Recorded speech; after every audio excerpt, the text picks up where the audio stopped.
নমস্কাৰ, ষ্টুডিঅ'ত মই ফাতেমা আসমিন আৰু আপোনালোকে চাই আছে গুৱাহাটী টাইমছ। ওদালগুৰি তামোলপুৰ সংযোগী পথৰ শুক্লাই মিল চক নালাপাৰা সংযোগী পথ আজিলৈ পকীকৰণ নোহোৱাত শুক্লাই তীব্ৰ প্ৰতিক্ৰিয়াৰ সৃষ্টি হৈছে। 2023 চনত অসম বিধানসভাৰ অধ্যক্ষ তথা পানেৰী সমষ্টিৰ বিধায়ক বিশ্বজিৎ দৈমাৰীয়ে অতিকৈ ব্যস্ত হৈ থকা এই পথ পকীকৰণ কৰাৰ বাবে আধাৰশিলা স্থাপন কৰিছিল। কিন্তু পথ নিৰ্মাণৰ দায়িত্বত থকা ঠিকাদাৰে বিভাগীয় কৰ্তৃপক্ষক বুঢ়া আঙুলি দেখুৱাই অনিয়মেৰে পথ নিৰ্মাণ কৰাৰ অভিযোগ উত্থাপন হৈছে।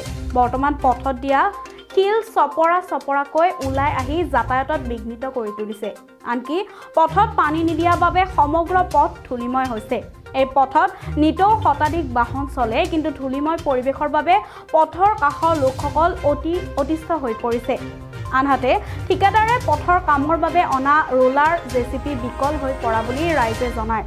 অতি সোনকালে যদি ঠিকাদাৰে পথ নিৰ্মাণৰ কাম আৰম্ভ নকৰে তেন্তে শুক্লাইবাসীয়ে ৰাজ্যৰ মুখ্যমন্ত্ৰী তথা জিলা আয়ুক্তৰ কাষ চাপিব বুলি মন্তব্য আগবঢ়ায়।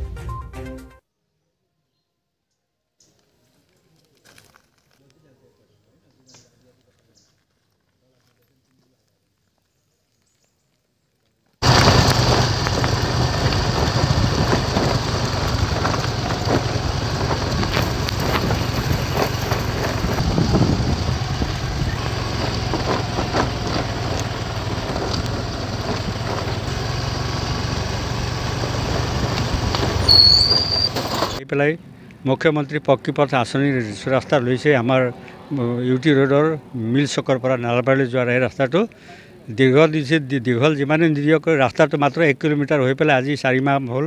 ৰাস্তাটো কোনো চোৱা চিতা নাই। ৰাস্তা গোটেইখিনি পাথৰ ওলাই গৈছে। ইয়াত বৰষুণৰ সময়ত তেতিয়া যি বৰষুণ হৈছে তাৰপিছত আজি ধূলি উৰি আছে।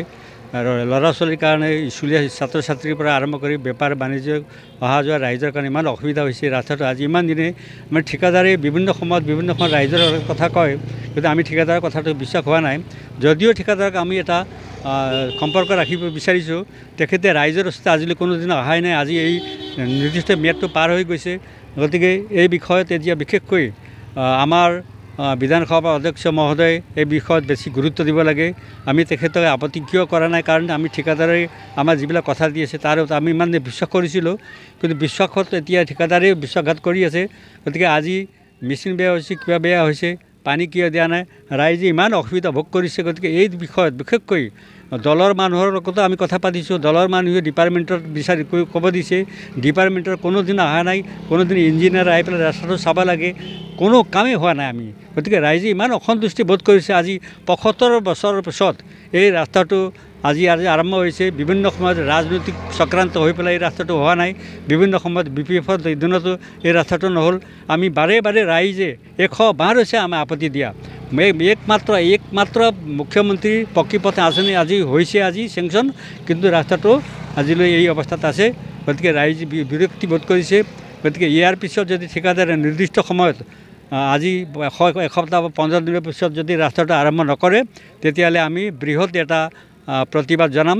তেতিয়া চৰকাৰে তাত কৈফিয়ত দিব লাগিব আমাৰ ওচৰত। ধন্যবাদ। অধীনত আমাৰ এই ইউটি ৰোডৰ পৰা নালাপাৰালৈ যিটো ৰোড নিৰ্মাণৰ কাম আৰম্ভ হৈছিল, চিত্তৰঞ্জন বিশ্বাস নামৰ ঠিকাদাৰজনে কামটো লৈছিল। 15/5/2024 তাৰিখে কামটো শেষ হ'ব লাগে।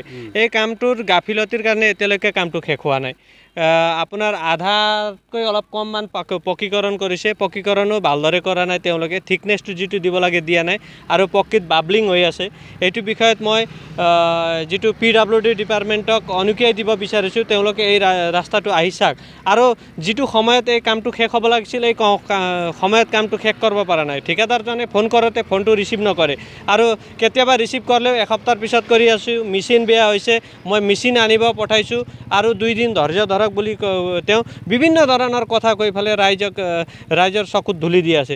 আমাৰ ইয়াত ইমান অসুবিধা হৈছে যে এই কাটা শিলকেইটা উঠি পেলাই বাইক পামচাৰ হয়। এতিয়ালৈকে 15টামান এক্সিডেণ্ট হৈছে। বিভিন্ন স্কুলীয়া ল'ৰা ছোৱালী চাইকেল লৈ আহোঁতে এক্সিডেণ্ট হয়, বাইক লৈ আহোঁতে এক্সিডেণ্ট হয়। আৰু ইয়াত পাতৰ গাড়ী আৰু বিভিন্ন গাড়ী চলাওঁতে এনেকুৱা ধূলি হয় যে ওচৰ চুবুৰীয়াৰ মানুহৰ এলাৰ্জিৰ প্ৰব্লেম হৈ গৈছে। এই বিষয়ত বিভিন্ন সময়ত নিউজ প্ৰকাশ হৈছে, তথাপিও PWD ডিপাৰ্টমেণ্টে ইয়াত গুৰুত্ব দিয়া নাই।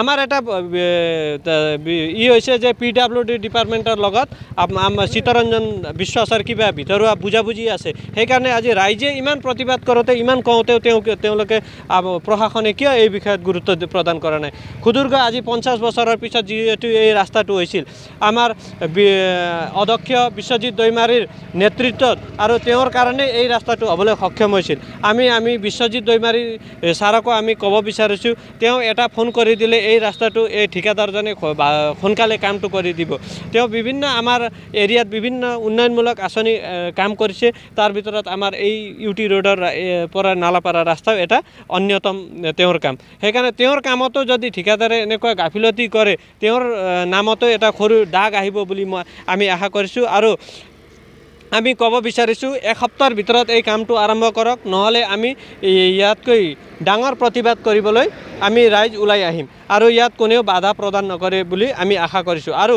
লগতে আমি DC মহোদয়কো আমি আহ্বান কৰিছোঁ তেওঁৰ নেতৃত্বত যেহেতু এই ৰাস্তাটো হেৰদেখ চোৱা চিতা হৈ আছে তেওঁ আহি ফালে ঠিকাদাৰৰ লগত কেনেকুৱা কি হৈ আছে বুজি ফালে সোনকালে কামটো আৰম্ভ কৰি আমাৰ ৰাইজৰ যিটো এটা আপত্তি আছে এই আপত্তিটো সমাধান কৰি দিব বুলি আমি আশা ৰাখিলোঁ ধন্যবাদ